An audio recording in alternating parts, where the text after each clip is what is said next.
Hi all, नमस्कार। आज मैं एक बहुत यूजफुल इंफॉर्मेशन शेयर कर रही हूँ आपके साथ। जितने भी रेस्पिरेटरी इन्फेक्शंस होते हैं जैसे फ्लू वायरस या कोरोना एक्सेट्रा, ये एक्चुअली दो तरीके से फैलते हैं। एक ड्रॉपलेट इन्फेक्शन है, दूसरा एरोसॉल इन्फेक्शन है। ड्रॉपलेट इन्फेक्शन मतलब जो वायरस पार्टिकल्स हैं या बैक्टीरिया पार्टिकल्स हैं वो थोड़े बड़े साइज के पार्टिकल्स के फॉर्म में फैलेंगे और एक्चुअली वो स्प्यूटम और सलाइवा से कवर्ड रहते हैं, तो एक बड़ा साइज बन जाता है उनका। बड़ा साइज मीन्स 5 माइक्रोमीटर से ऊपर का साइज।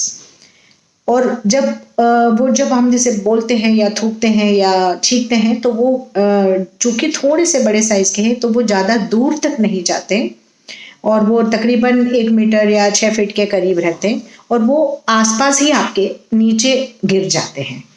तो ये हुआ ड्रॉपलेट इन्फेक्शन। तो जैसे आप अगर क्लोज कांटेक्ट में आ जाएंगे उस पेशेंट के जो कि छींक रहा है या बात कर रहा है, बहुत जोर जोर से हंस रहा है और उसने मास्क नहीं पहनी है और आपने भी नहीं पहनी है, तो आपके कंजंक्टिवा या नोज या माउथ में से भी अंदर जा सकता है, स्पेशली जब आप उसके क्लोज कांटेक्ट में हैं।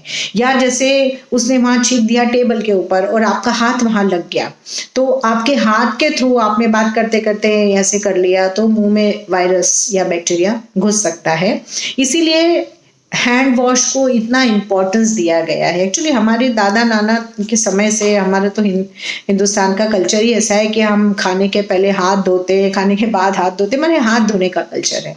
तो वो बहुत ही महत्वपूर्ण इसीलिए ताकि हम अच्छे से सारे वायरस और बैक्टीरिया को हम वॉश कर सके। और जब हम किसी ऑब्जेक्ट्स के थ्रू जब हम ये लेते, जैसे टेबल पे छींक दिया और वहां पे ड्रॉपलेट गिर गए, वो वायरस को हमने छुआ और इसको हम फोमाइट बोलते हैं, किसी ऑब्जेक्ट के थ्रू हमारे अंदर इन्फेक्शन का जाना।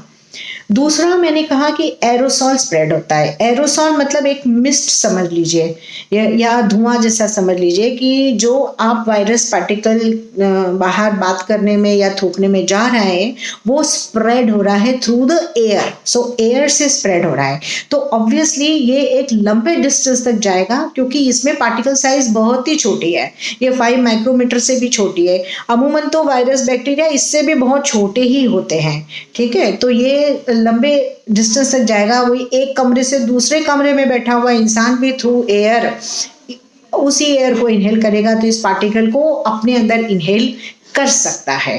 तो इसीलिए और जनरली कोरोना में देखा गया है कि जो एरोसॉल स्प्रेड है यानी कि लॉन्ग डिस्टेंस तक का स्प्रेड है वो बहुत कम होता है ट्रांसमिशन, और जो ड्रॉपलेट स्प्रेड है यानी कि जो शॉर्ट डिस्टेंस है, जो हैवी पार्टिकल है, उससे स्प्रेड ज़्यादा होता है। इसीलिए सोशल डिस्टेंसिंग का महत्व है कि आप 6 फीट से ज़्यादा दूरी बनाएं अगर सामने वाले से, और मास्क पहने ताकि डायरेक्टली आपके फेस पे वो न जाए, और इवन आप गॉगल्स या चश्मा पहनेंगे तो उससे आपको प्रोटेक्शन मिलेगा। और N95 मास्क हमेशा बेटर मानी जाती है। N95 का मतलब ही वो 95% पार्टिकल्स को, वायरस या बैक्टीरियल पार्टिकल्स को अंदर जाने में रोकती है। तो आई होप आज क्लियर हो गया होगा आपको कि ड्रॉपलेट इन्फेक्शन और एरोसॉल इन्फेक्शन में क्या फर्क है।